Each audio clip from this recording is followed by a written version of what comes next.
Uh, I've had a last one, a last fucking um video that I wanted to react. A last one, maybe a couple more. I'll see. Let's check this out. Um, so why Bible's angel are actually creepy? Angels are actually in the Bible are described as such metaphysical things and such like basically like just forms of power. Like it is interesting that within like the pop culture, as much as like we are like we live in a society that is like based on Christianism, mostly like well, did you notice like many churches? There are like many churches. A lot of people still believe in Jesus Christ and in God and angels. It is actually fascinating that like the pop culture do not represent them much. Like I can think like of Supernatural, that is it pretty much. Like there are like a couple more, but it's not like video games. Video games do more, but even then, so yeah. But the ones in the Bible like are actually fucking like terrifying. So let's discover why. Like I know some reasons, but yeah, let's check this out.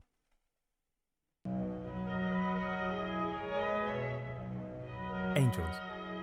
Even if you haven't touched the Bible, you probably have an idea on what they look like. They're those elegant, heavenly beings with long white robes, swan-like wings, and perhaps a halo on top for good measure. We also know what angel babies or cherubs look like. Those small, chubby, cute infants clasping a bow and arrow. The kind of thing you might see on a Valentine's Day card. Except, well, that's not what angels actually look like. Not according to the Bible. These are biblically accurate angels.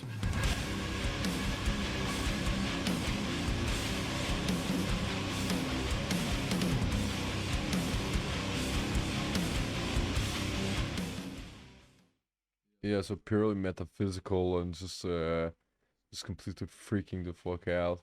Like they're also like described of like as like really like fuck you beings, like type of like beings that like if you see one like you'll never be the same, but times thousand times a thousand, like something like that. Like pretty sure mistranslation. Let's hope mistranslation because like quite scary the thing, you know. These horrifying abominations are more suited to an H.P. Lovecraft novel, not really the Bible. So what I are these? actually that's a good point. Yeah, this is like more like H.P. Lovecraft than something else, and you see people believing, never mentioning it. Like, can you believe that like there's like so many people like that are Christians that do not fucking like take in account of what the fuck an angel actually is described as. But this is all like mythological. They're all also like angels that are like described normally, but it's just it's just funny. It's just funny that like they're more Lovecraftian or like there's another term like there's more they're more they are more like cosmic horrors than there are more cosmic horrors than like the classic angel that like you'll see. Things? Why do they look this way? And how have we got angels so wrong? Okay, so angels come from the Old Testament, the first half of the Bible for Christians, or the whole Bible, known as the Tanakh, for Jews. The Old Testament was written down in modern day Israel and Palestine from about the 6th century BCE to the 3rd century BCE. Although many scholars believe the biblical stories themselves are much older, we get the word angel from the Greek angelos, originally from the Hebrew word malach, which roughly translates to messenger. These messengers appear in the Old Testament a number of times. They carry God's messages from heaven and earth and sometimes act on his behalf. For example, you might recognize the angel of death in the Passover story that slaughtered all the first sons of the Egyptians, or perhaps the angel that struck 70,000 Israelites to death and the angel that single-handedly killed 185,000 Assyrian soldiers in one night. When they appear in the Bible, they aren't described as having wings. In fact, they look like any ordinary person. In the later biblical texts, such as Daniel, some even get names: Gabriel, Raphael, and Michael. Okay, Yeah, right. So this is kind of like where I actually like I'm actually kind of curious because like this is true, and but I discovered then like the accurate representation. So yeah, This all sounds familiar, but they're not quite the nightmare material freak abominations we saw before. The angels, known as malach, are not the only heavenly beings in the Bible. oh yeah. Now I remember. It's actually because like there are different rings, like there are like rings of angels within the Bible, and it is like there are like archangels, angels, like Nephilims, like basically like the cosmic order like are Nephilims. Uh, Nephilim, yeah. Uh, basically, like There's a hierarchy of them, and depending on who you ask, your classic humanoid angels are actually pretty far down the ladder. In the Middle Ages, a Jewish scholar known as Maimonides drew up a hierarchy of angels, and if you look here, yeah, seraphim, like Ophanim, Malak, Cherubim, like yeah. So no, it's not Nephilim. It's actually so the cosmic horror looking angels are actually seraphim. The seraphim. your classic humanoid angels, the malach, are pretty low down, but not quite as low as cherubim. Forget those chubby winged angels. According to the Bible, cherubim are animal-human hybrids. The first time we see them is in the book of Genesis, right after Adam and Eve have been kicked out the garden. Their job is to guard the Garden of Eden from mankind. Our best description of a cherubim comes from the book of Ezekiel. It opens with the prophet experiencing a profound vision. In his vision, Ezekiel describes them as living creatures, but they're later revealed in chapter 10 as cherubim. His account is as follows. In the middle of it was something like 4 living creatures. This was their appearance. They were of human form. Each had 4 faces, and each of them had 4 wings. Their legs were straight, and the soles of their feet were like the sole of a calf's foot, and they sparkled like burnished bronze. Under their wings, on their 4 sides, they had human hands, and the 4 had their faces and their wings thus. Their wings touched one another. Each of them moved straight ahead, without turning as they moved. As for the appearance of their faces, the 4 had the face of a human being, the face of a lion on their right side, the face of an ox on their left side, and the face of an eagle. Such were their faces. Their wings were spread out above. Each creature had 2 wings, each of which touched the wing of another, while 2 covered their bodies. Each moved straight ahead. Wherever the spirit would go, they went, without turning as they went. In the middle of the living creatures, there was something that looked like burning coals of fire, like torches moving to and fro among the living creatures. The fire was bright, and lightning issued from the fire. The living creatures darted to and fro, like a flash of lightning. The cherubim don't look like your average angel. Instead, they look more like the mythical beasts in ancient Mesopotamia, especially the Babylonian Iyamasu, which has the wings of an eagle, the body of a lion, and the head of a king. These would act as guardians to sacred places like temples, or the palace or city walls, and performed a similar role to the biblical cherubim. They look similar to their Egyptian cousin, the Sphinx, or the Hittite griffin. Many believe that these biblical angels were descendants of these mythological creatures from Mesopotamia. There would have been a lot of cultural exchange, and the same sorts of mythical creatures would crop up across these regions. Cherubim in later Christianity may have been imported from Greek and Roman myths, borrowing from the shapes of Cupid or Pluto. Moving up the list, we get these guys, seraphim. They have 6 wings, 2 used for flying, and the other pair for covering the angel's face, and the third pair for covering the angel's feet. They're described in the book of Isaiah as follows. Seraphs were in attendance above him.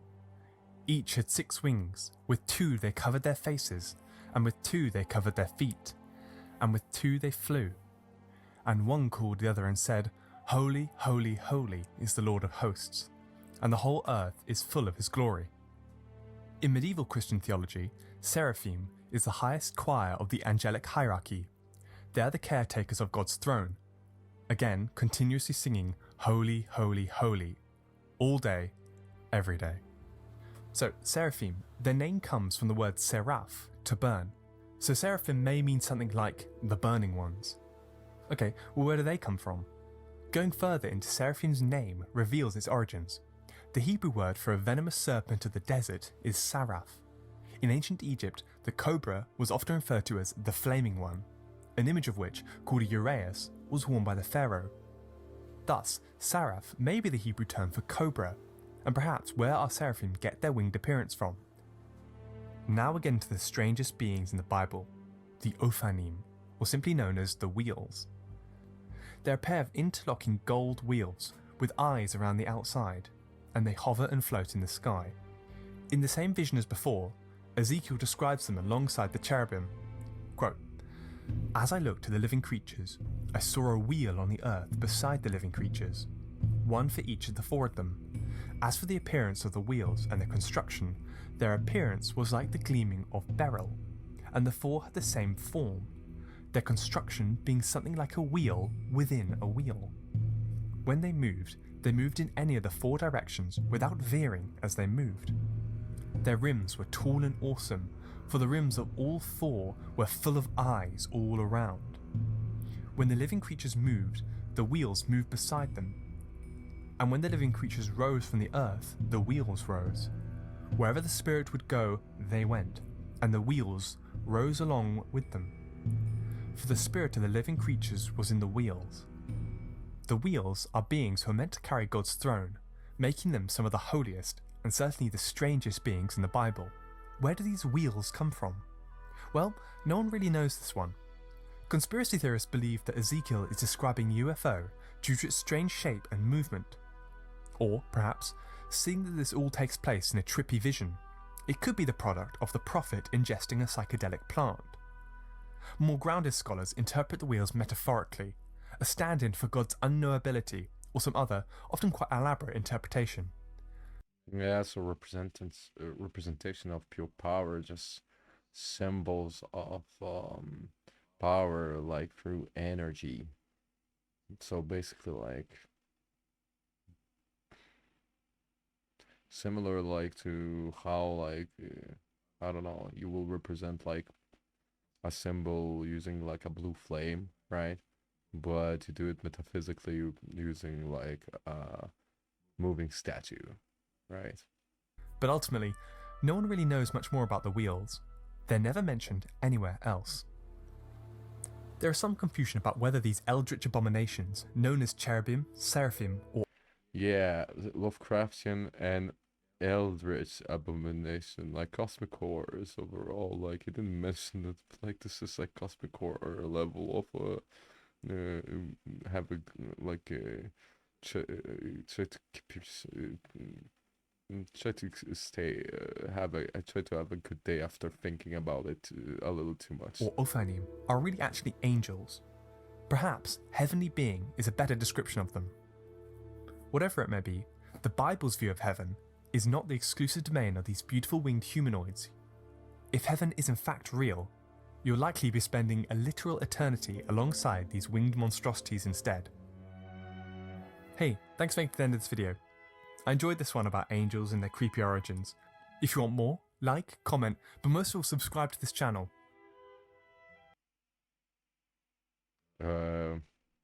Yeah, so if you're into, well, like, I don't know what this guy does, but like if you're into, is this like religion or, this is actually interesting, like he does like historical representations. Like if you're into this stuff, like subscribe and yeah, like this was interesting. I kind of like knew some of the stories, but yeah, it's you won't believe that like there are like basically cosmic horrors in the Bible. Well, if you search deep enough, like there are like these beings that are just like, okay, well, thank you so much, no thank you. I'd rather forget about it. Um, okay.